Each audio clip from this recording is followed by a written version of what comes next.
Hello, hello, hello. I'm Monica, and you are watching the third episode of my favorite book. I hope everyone's doing well tonight. Before we get started, I want to make a quick land acknowledgement. The land from which we're recording right now is a traditional territory of the Lenape peoples, and we ask that you join us in acknowledging the Lenape community, their elders both past and present, as well as future generations. My favorite book is an original program of Booklyn Inc., which is a nonprofit organization located in Brooklyn, New York. We're celebrating 22 years of promoting artist books as both art, primary research materials, and tools for social justice. We distribute work by artists and organizations within the academic market. We host workshops and exhibitions, and we publish books and archival box sets. For more information about us, please check out our website at booklyn.org, or you can follow us on Instagram.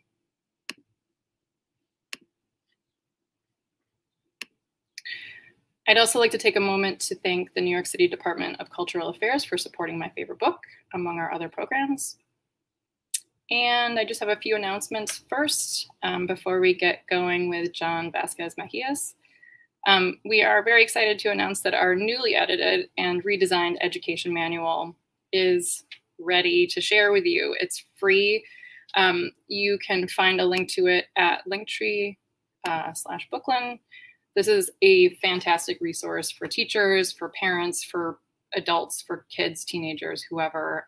You can learn how to do a lot of things like a basic pamphlet stitch. You can do an accordion fold. You can do a ton of things. This is something that we've been working on since 2004, and we've been updating it and sharing it incrementally. So it's a big project, and we're excited to share that. Also this Saturday, June 5th in Brooklyn, we are presenting Zine Jam. It's an all ages zine workshop with our friends at Interference Archive and the Old Stone House, which is part of the New York City Parks and Recreation. It's outdoors, it's free, it's fun, you should come. Jan Descartes and Elvis Bakaitis will be the facilitators, and we love them so much. Okay. In addition to all the things we're excited about, we're really excited to be doing our first serialized online program, which you are watching tonight. My favorite book is where we ask 18 different artists to quickly tell us about their favorite book they've ever made. They have 15 minutes to go over everything. Every Monday, Tuesday, Wednesday, and Thursday throughout the month of June, we will have a new episode for you. It just goes from 7 to 7:30. It's very brief. You can check out our website for a full schedule and links, and you can drop in any night on YouTube Live and catch the latest episode. All right, now we're ready. Tonight, we're very excited to introduce John Vasquez Mejias, who is going to present the Puerto Rican War. I'm going to read just a very brief bio, and then I'll hand it over to John. And while John is talking, feel free to, if you have any questions for John or any comments, just feel free to write them in the chat. And then I'll channel those to John when we're finished. Okay, so John Vasquez Mejias creates woodcut comics, prints, and costume puppet performances. He is also a public school art teacher. He lives in the Bronx, USA. So let's bring John in. Hi, John. Hey. How are you doing tonight? I'm doing good. Thank you. Thanks for having me. Absolutely. Okay, I'll leave it over to you. Okay. Hi, everybody. I'm John. I'm going to talk about my favorite book that I've made called The Puerto Rican War. It's my favorite book because it's the biggest book I've made recently. When I make my next book, then that'll be my favorite book. Before I talk about the Puerto Rican War, I'm going to talk about a few things of how I arrived to it. And I'm going to do it all in 15 minutes. Woo! When I was a kid, this is a Vejigante mask, or a miniature of it. My Aunt Helen had this in her home, and it was sort of the first art that I ever saw. And it's sort of a perfect example of something in Puerto Rico representing Caribbean art and African art and something of Spain. And I wasn't allowed to touch it. But when my Aunt Helen passed away, she gave it to me, and I immediately broke the horn but I thank Man Helen for entrusting me with it. It's just a very special thing, the first art I ever saw.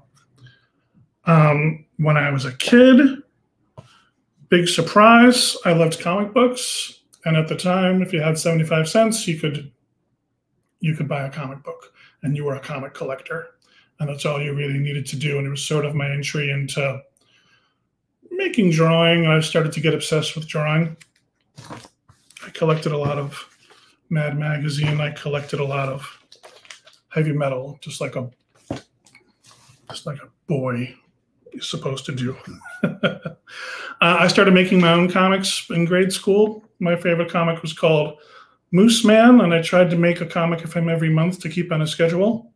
He had the power of a moose. And I loved it. I was obsessed with it. I tried to make it better and better. But then I went to college and I went to art school, and I decided I was too serious for comics, and I was a serious artist, and I was done. And I got into printmaking. I concentrated in printmaking, my poor parents. And I was really into Posada and just sort of his language of how he made marks. I got really into German Expressionism, including Max Beckmann. They made a lot of art after World War I, just sort of being like, it was dark and it was funny and it was grotesque and it was just kind of like, everything's fucked up. And that's how I felt about things too. So I was really into German Expressionism. I also discovered African masks. I think if you're stylizing a face or stylizing a figure, African masks, and I love Bamana masks, are just the core of where all that starts. So I was really interested in that. I was really into Jacob Lawrence and how his pictures told stories, and I started getting into telling stories. And I was really into Keith Haring, just sort of an artist for everybody kind of guy. While I was in art school, I had my serious art, but then also off on the side, I was making zines, which was called Paping, which is just my father's nickname. You know, in Puerto Rico, little kids are called Papi. Yeah, Papi. But my father's name was Paping. So I just made this just for my friends, and it was just kind of a joke, and it was just a lot of inside jokes that my friends would understand.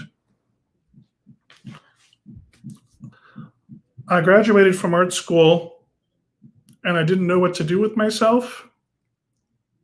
You know, in art school, there's a lot of waiting around for a curator to tap his magic wand on you, and then, oh, you can have an art show.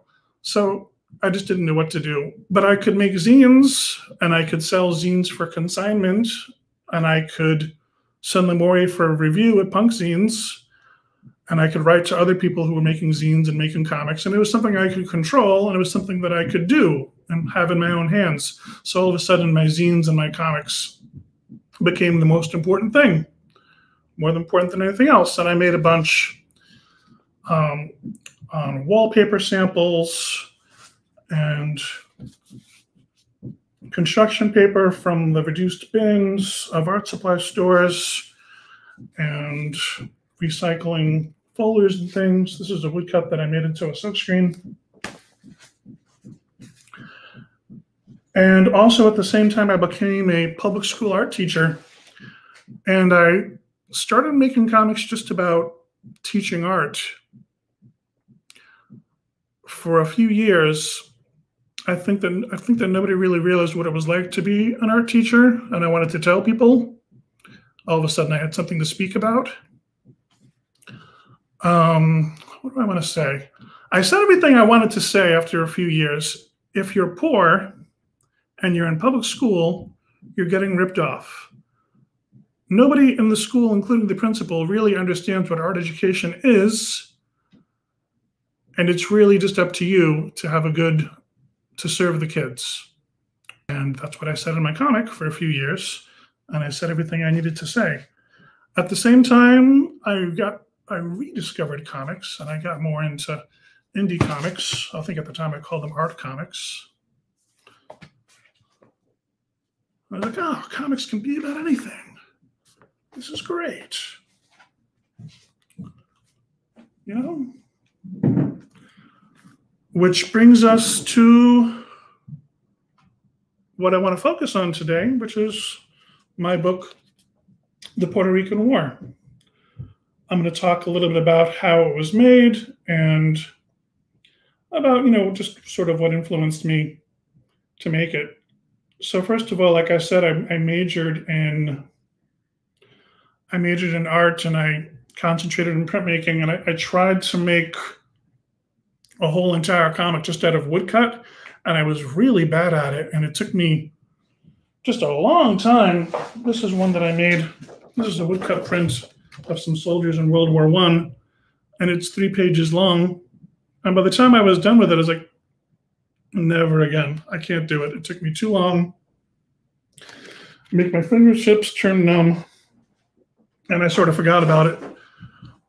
But I think when I carve things and when I make woodcuts, it looks better than my drawing, so I had to sort of return to it. So I tried again and again. And I made some shorter books. This is an accordion book. Just a shorter sort of thing. And I just made really short woodcut comics for a while. But when it came time to make the Puerto Rican War, I just wanted it to be the best that I can do. And it took me 6 years to make, but I figured out how to do. I got better as I was learning and as I was doing it. But let me rewind for a minute. So when I was a kid, my grandparents had a farm in PR, and we would go every summer, and it was absolutely the best magical thing where I would just run around barefoot, and I had a BB gun, and I had a baby turkey that I bought for 20 cents, and it was the best experiences of my childhood. And I always thought, this is great. But my father was like, it's great, but Puerto Rico was not in charge of its own destiny. And he had a lot of things that he told me about the history and about its people. And I was essentially, it's getting ripped off and how it's a colony. He was the only person that was ever telling me these things in school and history class. Nobody ever mentioned, PR. It wasn't something you heard about. So just for a lot of years, I was saying to my father, like, somebody should tell a story about Puerto Rico. So we have some history. And his response, of course, well, you're somebody. Make one of your comics that you do. So that's what I decided to do with the Puerto Rican War, which concentrates in 1950. It was illegal to own a Puerto Rican flag. It was illegal to sing a song of independence. It was illegal to meet about independence. And so some people, not that many, got together and they took over 2 towns, which the US bombed them for, and they tried to assassinate the president, all in the name of independence.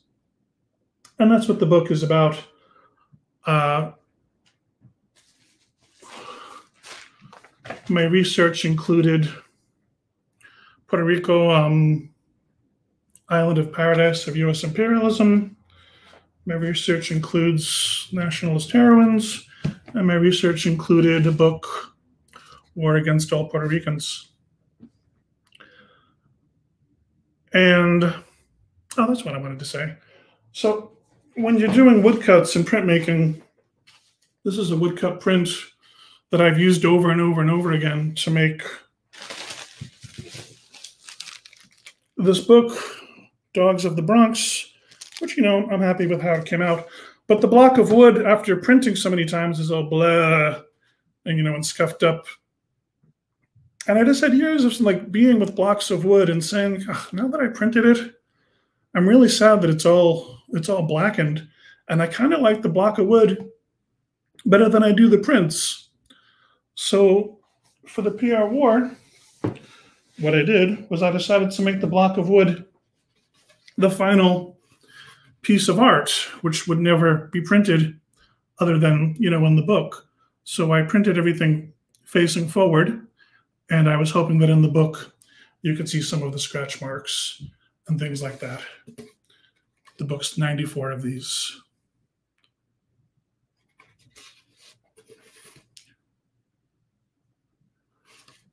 So when it came time to actually print the book,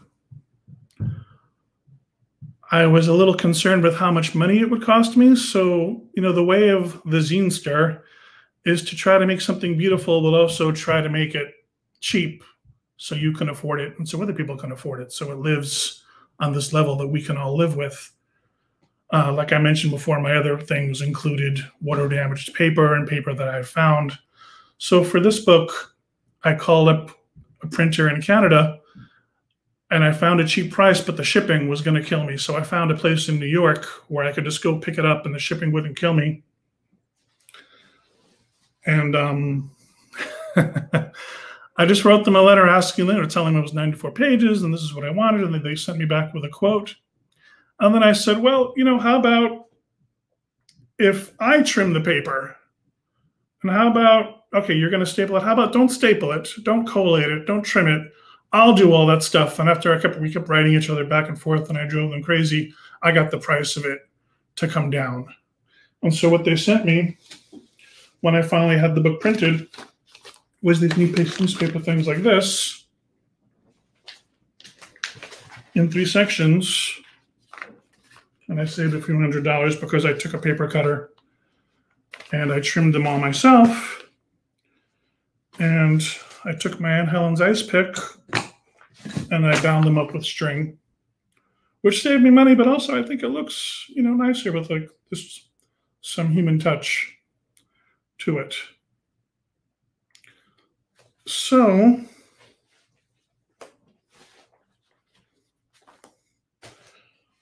one more thing I wanted to show you. I'm trying to be aware of the time. Is that in the story? In the story, I was a little bit worried about just it having to be a Wikipedia entry.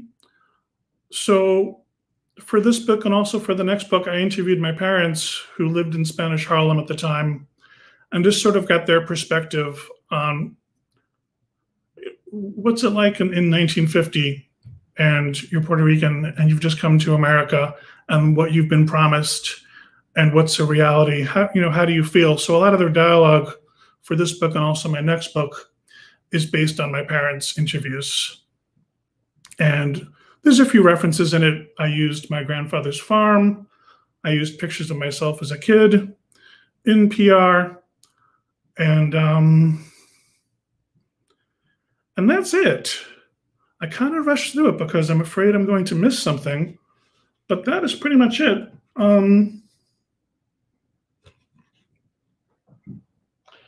I can open it up to questions if anybody has a question about it. Hey, John, I'm back. Hello. Hi. So we did have one question. Is the Puerto Rican War unpublished? Do you have any plans for another printing?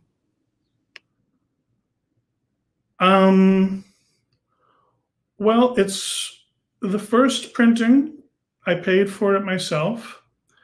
The second printing, I announced on social media that I was almost out of them, and Ann Koyama just wrote me and gave me a grant for a second printing. So shout out to Annie Koyama. It's only been published by me, but if somebody wants to publish it, I'm not so fiercely independent that I'm not going to let them. I think that when you're on the dance floor and you're dancing, sometimes other people kind of give you a look with their eyes, the way publishers have looked at me. But if they don't come over to dance with me, I'm not going to stop dancing. I'm going to keep dancing, even by myself. If, I'm not going to sit down. So we'll see what happens with the third printing. We'll see how we do with paying bills and whatnot. We have another question. Okay. What would you say is the hardest part about your bookmaking process? The hardest part, printmaking, carving wood is a way of thinking. It's subtractive. And it took me a lot of years to be able to make such a long comic. I've been woodcutting since my 20s. And I didn't think I'd be able to make a whole entire book just woodcutting. But after years and years and years and a lot of numb fingers, I've been able to do it. And I've kind of developed my language now especially in the text. The text used to kill me. But, you know, the learning is in the doing. And I've got kind of my language down. Oh, I'm 48. I almost know what I'm doing with my art now. Hooray. But then another problem is with everybody making comics is just taking all the information, making it into 94 pages and editing and making the story flow, which I think everyone can relate to, is a killer. Yeah. Cool. I'll keep an eye on the chat if anybody has more questions, but I just want to thank you, John, for sharing everything that you shared with us. I feel like I think it's such an amazing book, and I certainly am not the first person to say that out loud. I love seeing your work. I'm a huge fan of it. And I had a few questions for you because I was kind of trolling around your Instagram. So there's a few things. One is you mentioned you were working on being seen, but I don't know if that's a title or if that's just like an idea of working on being seen. There are new projects that you have in the works, a woodcut novelette. I don't know if that's what you already mentioned, but if you could talk about that. And then I also wanted to hear a little bit about the puppet performances and see if you have any plans to do them in the future, either like now that doing things in real life is a safer prospect, maybe in person, or if you have them online that anybody can see. Sure. To answer the first question, my next book is about Lolita Lebron, who was a woman who came to New York, and she was for independence, and she organized her own very small storming of the Capitol in 1954, and just the process of what led her to that. The story also sort of covers life in New York, life in Puerto Rico, and a little bit more history. And again, it relies heavily on my parents and my aunts and uncles for dialogue and what their feelings about the American dream and the promise was and is. So that's hoping to have it done by Christmas. Working like a madman on it. I think I mentioned to be seen. I tried it. This is going to be corny. In the same way that way that Woody Allen kind of made it okay for intellectual Jewish people to be okay, or Bruce Springsteen made it okay to be from New Jersey, I'm trying it to be okay to be Puerto Rican, and should sort of open people's eyes to things besides it's a nice place to visit and West Side Story. Just open people's eyes. So just let them know a little more. Have a conversation about it. And then you asked about the puppet show. So my initial idea was when the book was released, I was going to go to bookstores. Instead of a book talk or a book signing, I have a puppet show with marionettes and costumes that tells the story of the book in 20 minutes, and that was my promotional tool. But the virus kind of killed it. And all you guys who are making zines and comics and whatnot, you know that, it's just this all day.